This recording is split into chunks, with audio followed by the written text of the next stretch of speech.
The current time is 11:04 a.m. Central Daylight Time. And now the regional weather summary.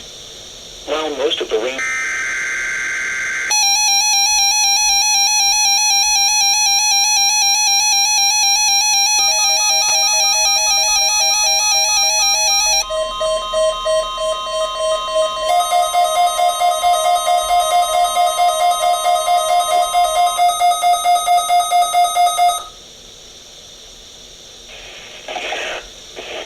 This is a test of NOAA radio's warning alarm systems. The attention signals you just heard will automatically activate special receivers to warn of impending hazard.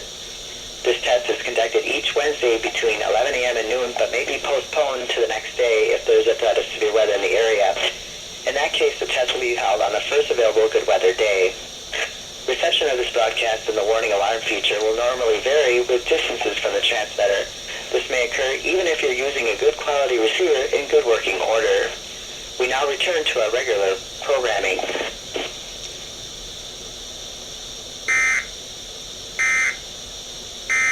You're listening to NOAA Weather Radio, all hazards. Station WXJ71 in Peoria.